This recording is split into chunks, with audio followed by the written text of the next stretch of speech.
hablamos cuando hablamos de mafia en el mundo de hoy?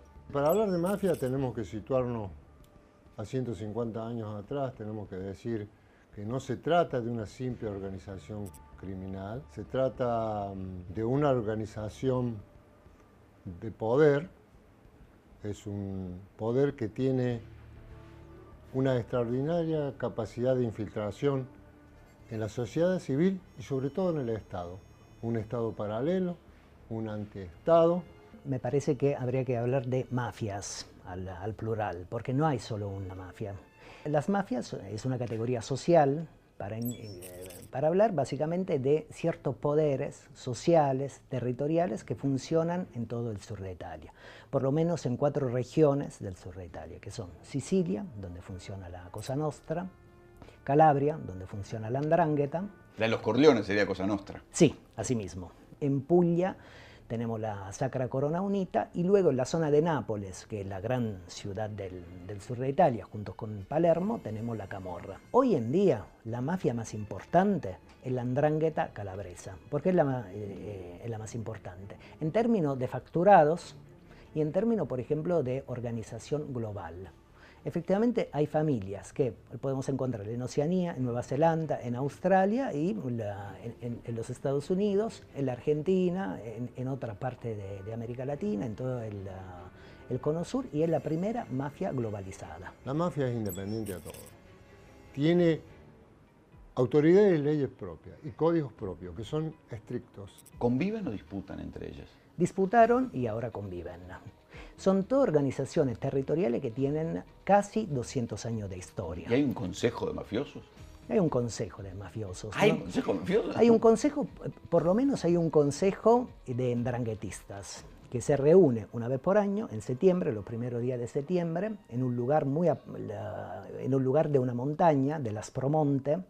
¿Cómo se sabe dónde se reúnen y no lo detienen? Sí, se reúnen, la policía, por ejemplo, saben dónde se reúnen, por ejemplo, en una iglesia famosa que está en el centro de las Promonte, que se llama la Madonna di Polsi, y hay una fiesta popular una vez por año, en un lugar apartado de la montaña, de muy difícil acceso, y hay una fiesta popular donde, por ejemplo, hay estatuas de santos, vírgenes, iglesias, bailes populares, y, por ejemplo, en el contexto de esa fiesta, en la Madonna de Polsi, siempre hay un summit, un encuentro de voz de capobastones mafiosos que se reúnen una vez por año para reflexionar básicamente sobre las relaciones de la 'Ndrangheta en Calabria, en Italia, en Europa y en el resto del mundo. Uno de los grandes poderes mafiosos es el anonimato y básicamente la opacidad.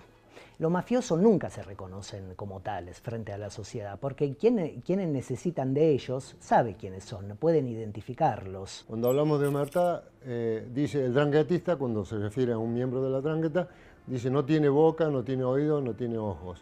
Pero no solo eso, va más allá, va a la ley del silencio. Noi eravamo riusciti a parlare con Giovanni Morabito. Tuo zio è considerato un capo della 'Ndrangheta. Ma la 'Ndrangheta, ma non esiste la 'Ndrangheta.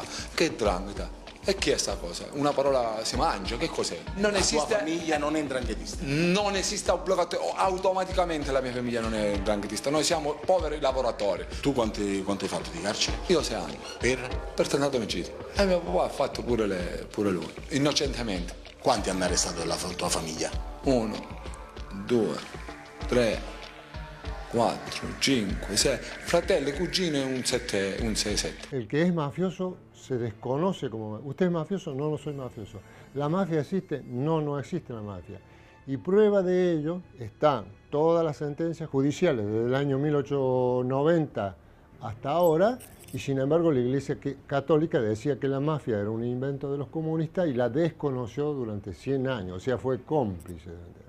De todas maneras, la democracia cristiana tuvo alcalde mafioso como Vito Sansimino, que era miembro de la comisión, es decir, están los boss de la mafia y la comisión, que es una superestructura de mayor poder y es la que domina a todos los capos mafia o los capobastones, en el caso che così si chiamano nel caso della 'ndrangheta. Un paesino in Calabria, però, sciolto per infiltrazione mafiosa nel 2013, che ha deciso di rinunciare alle elezioni. San Luca. Ed è il secondo anno di fila che accade. San Luca non vota più. Ma San Luca non è un paesino qualunque. Siamo nel cuore dell'Aspromonte e della 'ndrangheta. A pochi passi da qui, infatti, c'è il santuario della Madonna di Polsi, dove ogni anno i boss si incontrano e discutono dei loro affari.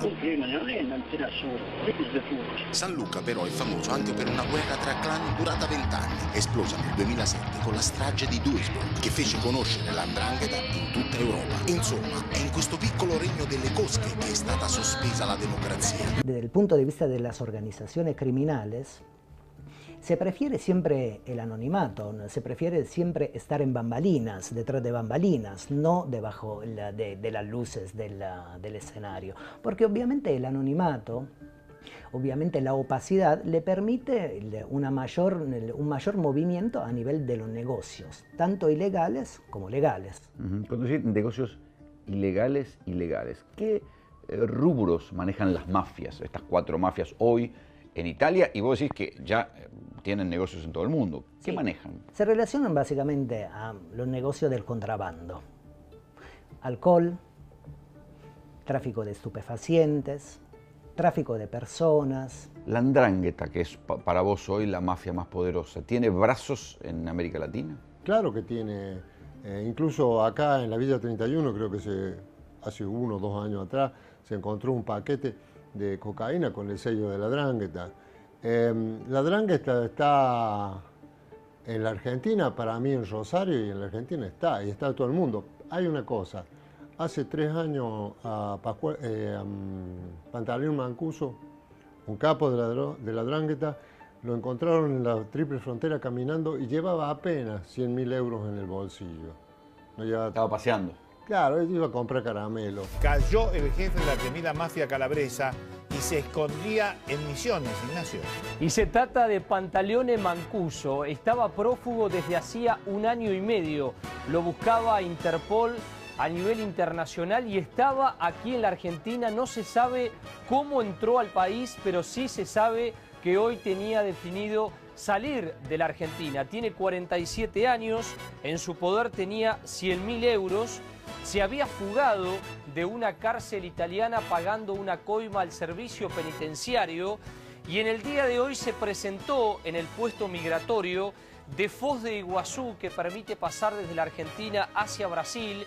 Las autoridades argentinas sospecharon de la fisonomía de este hombre. En un primer momento no reconoció quién era, luego dijo: soy quien están buscando desde hace mucho tiempo. Se había camuflado con un grupo de turistas, tenía hasta documentos falsos y había cambiado también parte de su fisonomía, por eso fue complejo detenerlo.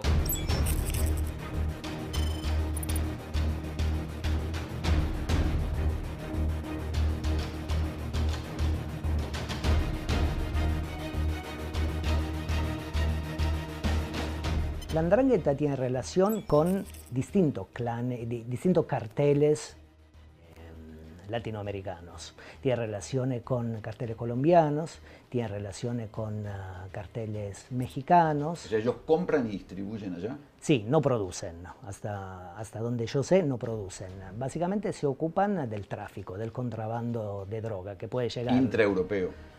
Intraeuropeo, sí, a través de los puertos, que llega de otros lugares del mundo, que puede llegar de África, de distintas latitudes de América Latina, y luego se ocupan del tráfico en la península italiana y luego en el resto de Europa. Los carteles narcos dependen de la 'ndrangheta. No lo digo yo, lo dice Antimafia, lo dice Saverio Lodato, lo dice John Keral, lo dice John Dickey, lo dice... O sea, son proveedores de la 'ndrangheta, me Por supuesto, son serviles de la 'ndrangheta, son soldados de la 'ndrangheta, pero no forman parte de la familia, porque para ser mafioso primero hay que ser italiano. No cualquiera è mafioso. Una maxi operazione ha portato all'arresto di 27 persone accusate di associazione mafiosa, estorsione, traffico di stupefacenti e corruzione. Hace 1 año a Rocco Moravito lo descubren en Punta Punta del del Este. Este. El capo italiano Rocco Moravito, uno de los 10 más buscados del mundo, fue detenido en un hotel de Montevideo, donde se alojaba mientras buscaba apartamento tras separarse de su esposa. Moravito era buscado desde 1995 por ser integrante de la mafia calabresa. Nunca el capo mafia renuncia a su familia. Rocco Moravito mandaba a sus hijos en Punta del Este con el nombre Moravito, ni siquiera le cambió el nombre a sus hijos. Para que ¿Cómo hacen? Ah, bueno. ¿No tienen antecedentes? ¿Cómo no van a tener antecedentes si hace 22 años que lo están siguiendo? Tienen una protección única. Finalmente arrestato Rocco Moravito, il re della cocaina, a Milano negli anni 90. Insieme a Matteo Messina Denaro era uno dei 5 latitanti più pericolosi d'Italia e deve scontare 30 anni per associazione mafiosa e traffico di stupefacenti. Se sitúan entre la sociedad, en una grieta entre la sociedad y los poderes, el Estado territorial, el Estado nacional, los estados regionales. Y entonces, por ejemplo, siempre prefieren un diálogo con los poderes, tanto con los poderes sociales, como con la Iglesia, como con el Estado. Y, por ejemplo, nunca disputan, nunca ponen en marcha una violencia descarnada, sino que la violencia... Hacen lobby violento, digamos. Hacen lobby violento a partir, por ejemplo, de un elemento posible de la violencia, que es la minaccia. O sea, la amenaza. Amenazan, ¿no? Amenazan con volverse violentos. Pero la amenaza en algún momento requiere que esa amenaza se ejecute, porque siempre alguien te dice que no. Bueno, sí, efectivamente. En casi 200 años de historia, solo la mafia corleonesa hace una guerra frontal con el Estado. Pero en general, esas 4 organizaciones mafiosas, ¿por qué no quieren hacer una guerra con el Estado? Porque de hacer una guerra con el Estado, obligarían al Estado efectivamente a activar su brazo coactivo, su brazo armado, las fuerzas policiales. Entonces prefieren amenazar al Estado y hacen una guerra solo y solo si algunos funcionarios se resisten, algunos funcionarios díscolos se resisten a los poderes mafiosos. ¿Y se han detectado operaciones últimamente, operaciones de la 'Ndrangheta o de la Cosa Nostra o de la Camorra aquí en Argentina? Lo que pasó hace relativamente poco, estamos en 2018, pero por ejemplo entre enero y febrero de 2017, en el puerto de Gioia Tauro. El puerto de Gioia Tauro es un puerto calabrés. Es un puerto que fue fundado con capitales mafiosos y hoy en día hay intereses de variandrinas, de varios clanes ndranguetistas calabreses sobre el puerto de Gioia Tauro. Ahora bien, entre enero y febrero de 2017 apareció en el puerto de Gioia Tauro un cargo de cocaína que estaba escondida en limones argentinos y que apareció en el puerto de Gioia Tauro. Estamos hablando de unos 50 kilos ¿Y hubo detenidos? de cocaína y de un facturado de 10 millones de euros. No hubo detenidos en Calabria. El 1% del tráfico que ellos tienen. Porque cuando hablamos de mafia hablamos de cuellos blancos, coletti bianchi, hablamos de delincuentes institucionales. De vez en cuando vuelve el rumor entre los biógrafos del presidente Macri que los ancestros de Macri tuvieron relación con alguna mafia. ¿Qué hay de eso? Tonino Macri, Vincenzo Macri, obviamente que es así. ¿Quiénes son? Son parientes, son familiares. ¿Y qué fueron? Capos mafia, de la 'Ndrangheta. Capos mafia. De la 'Ndrangheta. Tonino Macri. Tonino Macri estuvo viviendo en la Argentina mucho tiempo. El juez Palermo vino a la Argentina y después desapareció de la Argentina. Estaba investigando. Tonino Macri es hermano de Franco. O sea, un tío del presidente Por supuesto, el abuelo, tuvo relación el abuelo, con la 'Ndrangheta. Por supuesto. Lo que sí podemos decir es que en Calabria, de donde viene la familia Macri, efectivamente tiene un clan que se llama Macri. Ahora bien, ¿Hay un clan hay un clan que se llama Macri. ndranguetista que se llama Macri? Macri, con acento Macri. Macri, con acento en la I. ¿Hay o detectás vos lógicas de comportamientos mafiosos o ndranguetistas en la Argentina? ¿En Sí. los negocios, en el Estado? El deporte y el fútbol. El deporte y el fútbol es una herramienta prepolítica. ¿En qué sentido? Un empresario que aterriza al fútbol, que aterriza a un deporte popular, básicamente le permite acumular capitales legales en tiempos mucho más cortos. Contactos. contactos, efectivamente, relaciones en el ámbito... En la platea. Sí, en la platea, las relaciones sociales, el banco, empresarios, farándula. También puede construir a través del fútbol una imagen pública, social. Y si, por ejemplo, el cuadro de fútbol está bien elegido y le va bien, empieza a tener un capital que puede funcionar en el ámbito de la política. Queda vinculado a un éxito. Efectivamente. Se convierte en una persona exitosa. Bueno, Berlusconi. Berlusconi fue así. Berlusconi Macri. era... Macri también. En el caso de Argentina y en el caso de Macri, estamos frente a... En el caso del presidente de la República Argentina, estamos frente a un caso muy parecido, porque accede a Boca. Con la gente con la cual me he comprometido en llevar adelante Boca, les he dicho que yo voy por 3 años, es mi máximo compromiso y bajo situaciones excepcionales seguiré 3 años más, porque creo realmente que la renovación va a hacer que la cosa cada vez mejore más. En el caso del país es distinto, porque el país estuvo aislado 40 años, estuvo diciendo voy a tomar 7-Up y tomando otro tipo de gaseosa, entonces hemos perdido la credibilidad como sociedad después de 40 años de decir algo y hacer lo contrario. Hemos recobrado este hilito muy finito que es la credibilidad a partir de una persona que es el presidente Menem. Entonces hoy la credibilidad es patrimonio de él. Si hoy él no estuviese en el gobierno, los argentinos tenemos que volver a dar examen, y dar examen son 2 años más como lo que hemos pasado estos últimos 3 meses. Boca es lo sabemos, es un cuadro de fútbol importantísimo, popular, situado en una zona populosa de Capital Federal, y que, por ejemplo, pone en estado de tensión y en estado de diálogo por lo menos dos tradiciones. La tradición inmigratoria, Xeneize es una palabra del dialecto genovés que quiere decir genovés. Y luego la tradición nacional y popular. Entonces, efectivamente, pone en diálogo la inmigración italiana con la cultura nacional y popular. Eso es el primer salto de Mauricio Macri. El segundo salto de Mauricio Macri es el salto al mundo de la política, cuando efectivamente funda un partido que se llama el PRO.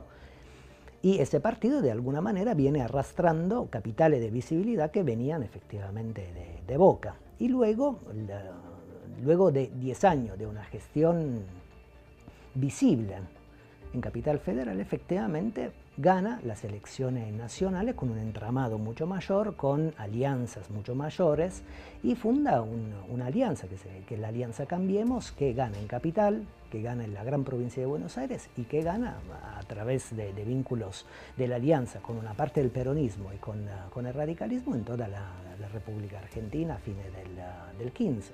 El segundo grado es la violencia descarnada, esa violencia descarnada que vimos en acto en muchos momentos de la vida pública, de las borrascas públicas. Por ejemplo, cuando se discutió la reforma previsional.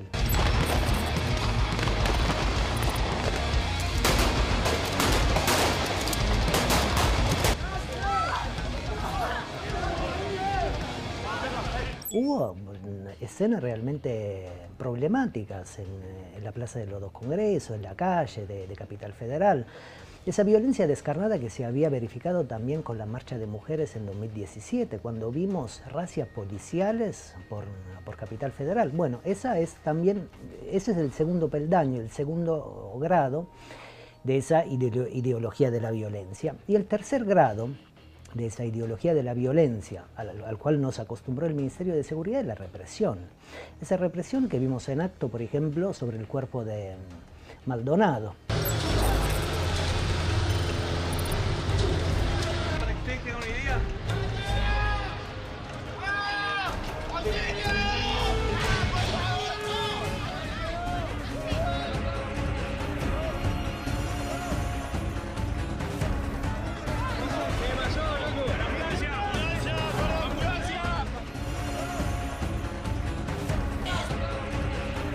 Otra lógica mafiosa, otra lógica andranguetista en la vida política argentina, yo creo que la encontramos en la familia, en la lógica familiarista. ¿Por qué me parece que esa lógica la podemos encontrar en la teoría del Estado del Gobierno de la Alianza Cambiemos? Si miramos efectivamente la elección de funcionarios de primera línea que trabajan en lugares expectantes, altamente expectantes del Estado. Yo creo que podemos hacer 2 ejemplos ahí. por lo que concierne a la Argentina. Si miramos, por ejemplo, el Banco Central. El presidente del Banco Central es primo, ¿sí?, del mejor amigo del presidente. Del hermano de la vida del presidente. Estoy citando palabras que no son mías. Estoy hablando básicamente de Luis Caputo, que es el presidente del Banco Central, y es el primo de Nicky Caputo. Y la caracterización de Nicky Caputo, que hizo el propio presidente de la República, es el hermano de la vida. Hermano, primo, estamos frente a una lógica familiarista. Y ha eludido el aval del Senado. Sí, ha eludido el aval del Senado, efectivamente. Y otro ejemplo lo encontramos, sin ir más allá, en la Secretaría de Comercio. La Secretaría de Comercio de Nación. Ahí tenemos el secretario de Comercio, que es Miguel Brown, cuyo apellido no hay que vincular con una gran novela argentina, Los dueños de la tierra de Viñas, aunque podríamos establecer una vinculación, sino efectivamente con Miguel Brown, es primo del jefe de gabinete, Marcos Peña. Entonces ahí tenemos esa lógica familiarista, esa lógica andranguetista. También el gobierno sacó un decreto muy publicitado para decir que no podía haber parientes hasta determinado grado en el gobierno nacional. O sea que cuando existe el problema, ellos mismos proclaman que ya encontraron la solución. Sí, es una reflexión interesante la que estás entramando, porque me da pie para introducir efectivamente la cuarta lógica andranguetista, la cuarta racionalidad andranguetisto-mafiosa, que es efectivamente la lógica del desorden. Y esa la podemos vincular con un relato, con dos palabritas que escuchamos permanentemente de manera vertiginosa, que es la pesada herencia. Ahí me paso a explicar un poquito. Las mafias y la andrangheta calabresa siempre creó desorden. Me remito a un ejemplo. En los años 80, en las distintas ciudades, pequeñas ciudades de Calabria, ciertos actores mafiosos que formaban parte de ciertos clanes, con gasolina incendiaban, por ejemplo, las pequeñas tiendas, los pequeños negocios, los pequeños ejercicios de algunos comerciantes. Y al día siguiente se presentaban esos mismos actores que habían a la noche anterior incendiado esos pequeños ejercicios, se presentaban frente a esos pequeños comerciantes y le ofrecían protección. A mezzanotte e 45 di qualche mese fa, in una strada del paese di Bivongi, Reggio Calabria, un uomo scavalca un recinto e attraversa la strada. In mano ha qualcosa, forse una bottiglia. Quando arriva vicino a questa macchina, compie dei gesti in qua e in là, come se la stesse rigando, ma non è così, perché passano pochi secondi e la macchina prende fuoco e l'uomo scappa via nella notte indisturbato. Protección de sí mismos, y luego los obligaban a pagar impuestos, que se llama pizzo. Esa palabra también es interesante porque de la palabra pizzo viene pizzini y ahí se podría desarrollar toda una teoría de la comunicación mafiosa. Pero bueno, esos mismos actores sociales que habían creado un desorden anterior ofrecen protección a esos... El veneno y el antídoto. A esos comerciantes efectivamente le ofrecen veneno y antídoto y le cobran para ofrecerle protección. Fiamme alte 3 metri, un muro di fuoco che taglia in due il piccolo vicolo, i pompieri e i carabinieri che fanno fatica a domare l'incendio. Dopo un'ora, quello che rimane della macchina del primo cittadino di benestare è questa carcassa di ferro bruciato. ¿Cómo podríamos efectivamente vincular esa pequeña reflexión con la Argentina?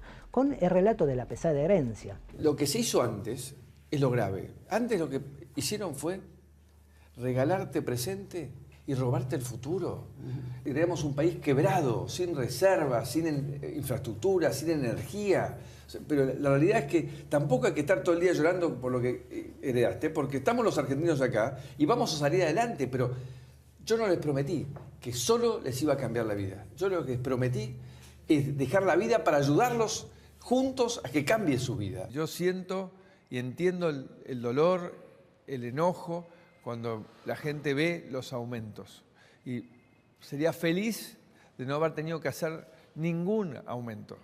Pero la realidad es que todos sabemos que heredamos una economía al borde del colapso, un banco central sin reservas, un sistema de Estado inexistente, ausente y aislados del mundo. La pesada herencia, que es un relato macrista, un relato construido por el gobierno de la Alianza Cambiemos, pero también por los medios de comunicaciones masivos, efectivamente, que se hacen eco de las políticas macristas y de ese relato, nos hicieron creer a través de ese relato que los gobiernos kirchneristas habían hecho las cosas mal, que efectivamente veníamos con una herencia pesada, problemática, con un desorden que efectivamente... Que provocaba una decadencia sistémica. Que provocaba una decadencia sistémica y que teníamos un actor, que tenemos, como teníamos un actor político que podía resolver ese desorden. Entonces, efectivamente, veneno y antídoto. Entonces, me parece que lo que deberíamos decir